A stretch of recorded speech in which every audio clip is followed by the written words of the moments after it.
Hello friends, I hope सब लोग बढ़िया होंगे। हम कंटिन्यू करेंगे हमारा चैप्टर जो था principles of inheritance and variation. ये इसका पार्ट 4 है। चलो स्टार्ट करते हैं। हम पढ़ेंगे वंशागति का क्रोमोसोम सिद्धांत यानी क्रोमोसोमल थ्योरी ऑफ इनहेरिटेंस। तो मेंडल का जो वर्क है वो जो है 1865 में जो है प्रकाशित हो चुका था, लेकिन बहुत सारे रीजंस है जिसकी वजह से ये 1900 तक जो है अनरिकग्नाइज रहा, क्योंकि तब जो है कम्युनिकेशन के इतने जो है साधन नहीं थे, इजी नहीं था, सुविधाएं अच्छी नहीं थी संचार की, और जिससे कि इस जो कार्य है इसको प्रचार मिल पाता। दूसरे जो जीन जो मेंडल ने कहा था कि फैक्टर्स, वो एक स्टेबल और डिस्क्रीट यूनिट उन्होंने कहा था इसको, that control the expression of traits. और यहाँ पे जो है और ये जो है क्या है कि एक दूसरे में ब्लेंड नहीं होते हैं एलील्स, जो पेयर हैं एलील्स के। तो ये जो है उनके जो कंटेम्प्रेरी जो साइंटिस्ट थे उन ये वो लोग एक्सेप्ट नहीं कर पा रहे थे इसको। तो इस वजह से भी जो है इनका जो है काम जो है वो ज़्यादा फैला नहीं। तो समकालिक वैज्ञानिकों को जो है ये रास नहीं आई, क्योंकि ये लोग प्रकृति की विविधता के आभासी सतत रूप से ही जो है वो परिचित थे। और उसके अलावा जो मेंडल का वर्क था वो सजेस्ट करता था फैक्टर्स जो कि डिस्क्रीट यूनिट हैं किसकी, जेनेटिक्स की। तो उसको वो एक्सप्लेन नहीं कर पा रहे थे, क्योंकि उसका कोई फिजिकल प्रूफ नहीं था उनके एग्जिस्टेंस का, फैक्टर्स का। और वो ये भी नहीं बता पाए थे कि ये जो फैक्टर्स है ये किससे मिलके जो है ये बना है, ये पदार्थ जो है किसका बना होता है। तो इसका भौतिक प्रमाण भी नहीं दे पाए थे। और ये तो इस वजह से इनका जो वर्क था वो उसका कोई इतना ज़्यादा प्रचार नहीं हुआ था, जबकि वो पब्लिश तो है बहुत साल पहले ही हो गया था।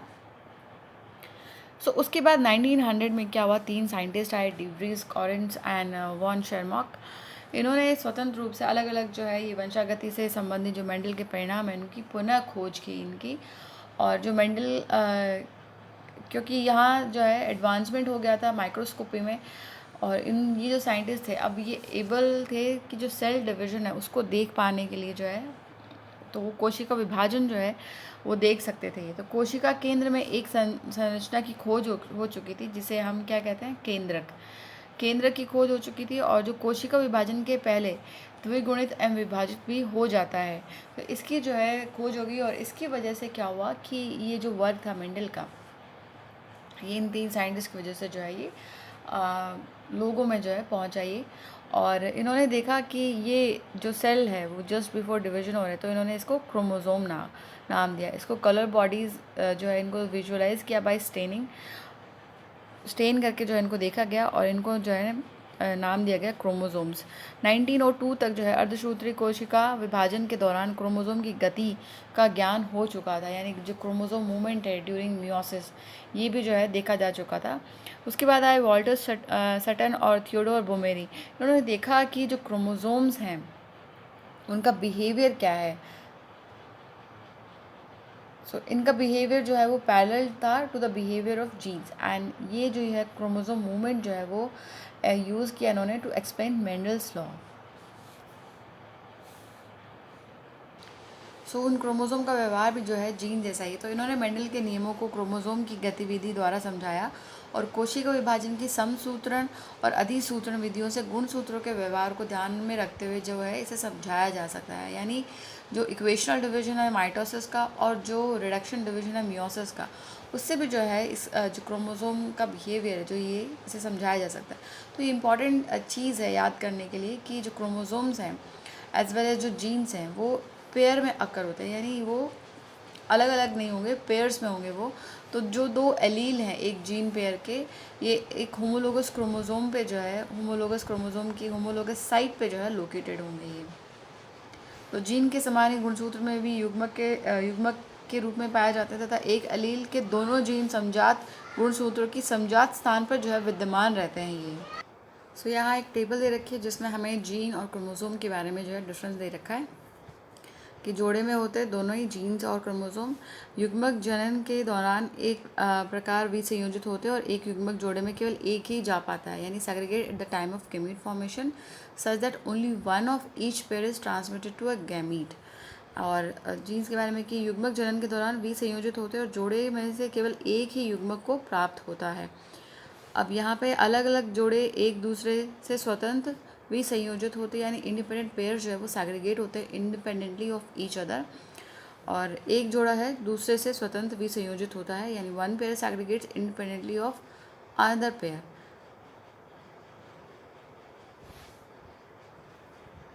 अब अर्धसूत्र फर्स्ट जो है during anaphase of meiosis first, तो यहाँ पे 2 क्रोमोसोम पेयर जो है वो अलाइन हो जाता है at the metaphor plate independently of each other, एक दूसरे के जो है स्वतंत्र रूप से पंक्तिबद्ध हो सकते हैं। और इसे समझने के लिए हमने जो है यहाँ पे इनको अलग अलग कलर से जो है लेफ़्ट और राइट कॉलम में लिखा है। एंड लेफ़्ट कॉलम जो है ये एक पॉसिबिलिटी 1 है जिसमें ऑरेंज एंड ग्रीन कलर जो है वो सेग्रीगेट हो रहे हैं एक साथ। जो राइट हैंड वाला है उसमें क्या है कि और जो कॉलम सेकंड है उसमें है कि orange chromosome is segregating with the red chromosome. So ये जो है कि पहले में है कि ऑरेंज को जो है ग्रीन के साथ और येलो को जो है रेड के साथ सेग्रीगेट किया गया है, और दूसरे में ये पॉसिबिलिटी है। तो देखो अर्धसूत्र सेकंड यानी पश्चावस्था अर्धसूत्रण पश्चावस्था में ये जो है जनन कोशिकाओं में ये पेयर जो है वो बन जाएंगे। और उसके बाद जो है जंप जो सेल्स हैं उनमें ऑरेंज के साथ ग्रीन जो है सेग्रीगेट हो रहे हैं अलग अलग, ये एक पॉसिबिलिटी है। और जिसमें एक लंबा श्वेत तथा एक छोटा श्वेत क्रोमोसोम, लंबा काला और जो है छोटा काला क्रोमोसोम एक ही ध्रुव पर जो है यहाँ पे आके लग जाएंगे, और इस वाले में जो है ये पॉसिबिलिटी जो है। सो सटन और बोवेरी ने ये जो है तर्क प्रस्तुत किया कि क्रोमोसोम जो है युग्मक का जोड़ा बन जाना या फिर अलग हो जाना अपने में से लाए जा रहे कारकों के विसंयोजन के कारण ये बनेगा। सो जो सटन है उसने क्रोमोसोम के विसंयोजन के ज्ञान को मेंडल के सिद्धांतों से जोड़कर वंशागति का क्रोमोसोमवाद या फिर सिद्धांत दिया, यानी क्रोमोसोमल थ्योरी ऑफ इनहेरिटेंस दी। किसने? सटन ने। इन्होंने इसको जो है यूनाइट किया क्रोमोसोमल सेग्रीगेशन की नॉलेज को विद मेंडेलियन प्रिंसिपल्स। सो इस विचार के साथ क्या हुआ? सो ये जो सिंथेसिस था, ये जो आइडिया था, इसके बेसिस पे जो है जो थॉमस हंट मॉर्गन और उनके साथी जो है उन्होंने वंशागति का क्रोमोसोमवाद या सिद्धांत जो है इसके प्रयोगात्मक सत्यापन किए और ये बताया कि जो वेरिएशंस हैं दैट सेक्सुअल रिप्रोडक्शन प्रोड्यूसेस, तो इसकी डिस्कवरी हुई। मॉर्गन का वर्क जो है विद टाइनी फ्रूट फ्लाइज, इन्होंने ड्रोसोफिला है, मॉर्गन ने फल मक्खियों यानी जो ड्रोसोफिला मेलेनोगैस्टर है इस पे काम किया था। ड्रोसोफिला का जो है नर और मादा जो है ये यहाँ पे बड़ी है, और तो यहाँ पे इन्होंने एक्सपेरिमेंट किया, इनका जो है क्रॉसिंग करवाई ड्रोसोफिला की। तो इन्होंने ये जो है इसके लिए सूटेबल थी क्योंकि इनको जो है ये जल्दी जल्दी जो है इनकी जो लाइफ साइकिल है वो कंप्लीट हो जाती है। सो ये सिंपल सिंथेटिक मीडियम जो है लेबोरेटरी में उस पर भी ये ग्रो की जा सकती है, और कंप्लीट लाइफ साइकिल जो है 2 वीक में हो जाती है। और सिंगल मीटिंग में ये बहुत ज़्यादा जो है लार्ज नंबर ऑफ प्रोजेनी जो है वो प्रोड्यूस करते हैं, यानी ऑफस्प्रिंग जो है प्रोड्यूस करते हैं। और सो यहाँ पे ये जो है क्लियर हो गया कि जो there was a clear differentiation of the sexes, क्योंकि मेल और फीमेल में जो है हम इजीली डिस्टिंग्विश कर सकते हैं कि मेल जो है वो साइज़ में स्मॉल है एंड फीमेल जो है कंपैरेटिवली उससे लार्जर है इन साइज़। सो यहाँ पे बहुत सारी जो हेरिडिटी वेरिएशंस हैं वो भी देखी जा सकती है under low power of microscopes. So फिर आया सहलग्नता और पुनर्योजन यानी लिंकेज एंड रिकॉम्बिनेशन। तो मॉर्गन ने बहुत सारे डाई हाइब्रिड क्रॉसेस किए थे ड्रोसोफिला पे, और to study the genes that was sex linked, यानी यहाँ पे जो है ये जीन लिंग सहलग्न जीनों के अध्ययन के लिए उन्होंने जो है बहुत सारे डाई हाइब्रिड क्रॉसेस किए ड्रोसोफिला में। ये बिल्कुल उसी तरह थे जैसे कि जो मेंडल है उन्होंने पी में जो सिमिलर डाई हाइब्रिड क्रॉसेस किए थे उसके बिल्कुल सिमिलर थे ये। तो मॉर्गन ने यहाँ पे क्या किया कि जो हाइब्रिडाइज येलो बॉडी फीमेल है उसको वाइट आइड फीमेल्स और वाइट आइड फीमेल को brown body red eyed males के साथ जो है इंटरकोर्स कराया और उनकी F1 प्रोजेनी देखी। तो उन्होंने देखा कि यहाँ पे जो 2 जीन्स है ये सेग्रीगेट नहीं हुए इंडिपेंडेंटली ऑफ ईच अदर, और F2 में जो रेशियो है वो सिग्निफिकेंटली जो है डेविएट हो गया है फ्रॉम 9:3:3:1 का जो रेशियो था,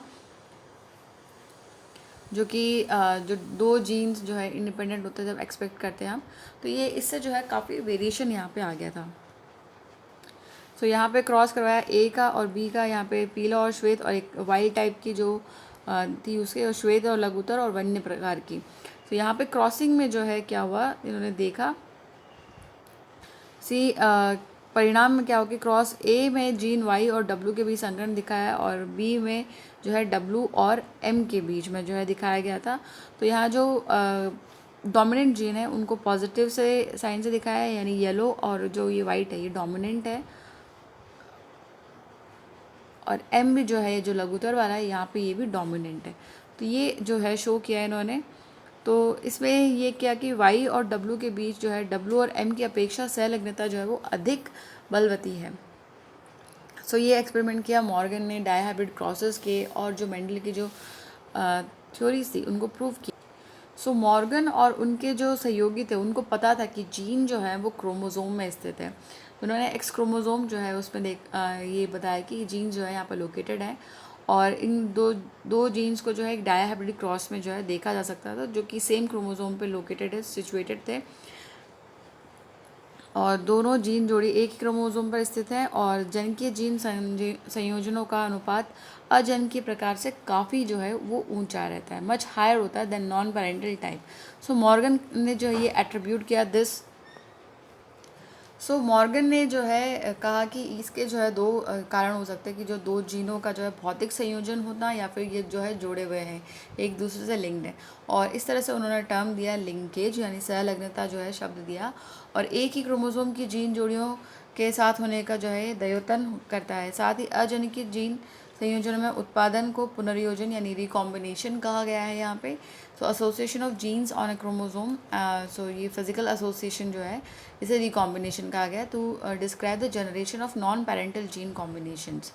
सो मॉर्गन और उसके ग्रुप ने जो है उनको ये भी पता चला कि that even when genes are grouped on the same chromosome, कुछ जीन जो है वो टाइटली लिंक्ड होते हैं, जो कि बहुत कम जो है रिकॉम्बिनेशन शो करते हैं, और जो दूसरे होते हैं जो लूजली लिंक्ड होते हैं जो हाई रिकॉम्बिनेशन शो करते हैं। जैसे कि जीन्स जो है वाइट एंड येलो जो है वो टाइटली लिंक्ड है टू शो ओनली 1.3% जो रिकॉम्बिनेशन हुआ उनमें, और वाइट और मिनिएचर वाले जो विंग्स हैं उन्होंने 37.2% जो है सहलग्नता की इनमें जो है पुनर्योग अनुपात यानी सहलग्नता की कमी थी इनमें। सो इनकी स्टूडेंट थे एल्फर्ड स्टेटवेंट। इन्होंने एक ही क्रोमोसोम के जीन युग्मकों को पुनर्योजन आवृत्ति के जीनों के बीच की जो दूरी है उसका माप मान के क्रोमोसोम में इनकी स्थिति के चित्र यानी रिकॉम्बिनेशन मैप जो है इन्होंने बना दिए थे। तो किसने बनाए थे ये मैप? तो इनका जो स्टूडेंट था एल्फर्ड स्टेटिवेंट ने। तो ये याद रखना क्योंकि क्वेश्चन जो है वो पूछ लिए जाते हैं। तो ये रिकॉम्बिनेशन मैप जो है बनाया है इन्होंने। तो जो जीनोम के अनुक्रम के निर्धारण में अनुवांशिक नक्शे बहुत अधिक जो है काम में लाए जा रहे हैं। बाद में जो जीनोम अनुक्रमण परियोजना में जो है इसे वर्णित किया गया, जो जीनोम मैपिंग जो है, ह्यूमन जीनोम सीक्वेंसिंग जो है प्रोजेक्ट, तो इसमें भी जो है ये यूज़ किया जाता है। अब नेक्स्ट क्या है हमारे पास? पॉलीजेनिक इनहेरिटेंस यानी बहुजनी वंशागति। सो मेंडल के अध्ययन में मुख्यतः उन जो लक्षणों का जो है वर्णन किया गया था जिनके स्पष्ट जो है विकल्पी रूप होते थे, जैसे कि फूल का रंग है वाइट है या फिर पर्पल है। लेकिन अगर हम आसपास देखेंगे तो ऐसे बहुत सारे ट्रेट हैं जो डिफरेंट होते हैं, जो डिस्टिंक्ट होते हैं इन अकरेंस, एंड वो जो है they are spread across a gradient. जैसे कि ह्यूमंस में हम में सिर्फ जो है या तो लंबे या फिर जो है बोने ही नहीं होते, यानी टॉल एंड शॉर्ट पीपल नहीं होते। हमारे पास बहुत सारी रेंज है, पॉसिबली जो हाइट्स है उनकी अल्टरनेटिव्स बहुत सारे हैं हमारे पास। तो ये किसका एग्जांपल है कि पॉलीजेनिक इनहेरिटेंस है, कि उस जो हाइट है उसकी जीन जो है वो बहुत सारे जो डिफरेंट जो है रेंज में जो हाइट है उसे कंट्रोल करते हैं। तो ये ऐसे ट्रेट जो है जनरली कंट्रोल होते हैं 3 या फिर 3 से ज़्यादा जीन से, तो उनको हम क्या कहते हैं? पॉलीजेनिक ट्रेट्स कहते हैं। 3 या अधिक जीनों द्वारा नियंत्रित होते हैं और इन्हें बहुजीनी लक्षण कहते हैं। इसके अलावा जो है हमारे मानव का जो है त्वचा का रंग भी जो है इसका एक बेस्ट एग्जाम्पल है। तो अगर हमें जो है dominant A B C gene अगर पाया जाएंगे तो ये जो है एकदम गहरे डार्क कलर्ड स्किन के लिए रिस्पॉन्सिबल होंगे, कैपिटल वाले। और अगर स्मॉल वाले जीन्स होंगे स्मॉल A B C, तो ये बहुत ही लाइट कलर्ड स्किन के लिए होंगे। और इन जब जीन्स का जो है स्मॉल और कैपिटल वाले का जो है कॉम्बिनेशन बनता है तो उसके अकॉर्डिंग ही जो है जो स्किन का कलर है वो लाइट से डार्कर होता जाता है, या डार्कर से लाइट जो है डिफरेंट टाइप के जो है कलर्स जो है शो करती है ह्यूमन के स्किन। सो ये मल्टीपल एलील का एग्जाम्पल हो गया है, फिर पॉलीजेनिक इनहेरिटेंस का जो है ये एग्जाम्पल है। नेक्स्ट है प्लियोट्रॉपी यानी बहुप्रभाविता। तो हम देखते हैं कि जो इफ़ेक्ट है जीन का एक सिंगल फिनोटाइप या ट्रेट पर होता है। फिनोटाइप एक दृश्य प्रारूप अथवा विलक्षण के प्रभाव के विषय में ही जाना है हमने। तो परंतु ऐसे भी दृष्टांत है जहाँ एकल जीन अनेक दृश्य प्रारूप यानी फिनोटाइप लक्षणों को प्रकट कर सकता है। यानी सिंगल जीन जो वो एग्जिबिट करते हैं मल्टीपल फिनोटाइपिक एक्सप्रेशन, उनको हम प्लियोट्रोपिक जीन्स कहते हैं, यानी बहुप्रभावी जीन कहते हैं, प्लियोट्रोपिक जीन्स कहते हैं। सो ये अंडरलाइंग मैकेनिज्म है प्लियोट्रोपी की in most cases in the effect of a gene on metabolic pathway which contribute towards different phenotypes. तो इसका एग्जाम्पल जो है वो है फिनाइलकीटोनूरिया। फिनाइल सो ये मनुष्य में होने वाली फेनिल कीटोमे व्याधि का एक उदाहरण है, यानी फिनाइलकीटोन्यूरिया का जो है ये एग्जाम्पल है यहाँ पे प्लियोट्रॉपी का। सो इसमें क्या होता है कि ये जो डिज़ीज़ है एक जीन जो होता है उसके म्यूटेशंस होता है, जो वो जीन है वो कोड करता है एंजाइम फिनाइल एनिलीन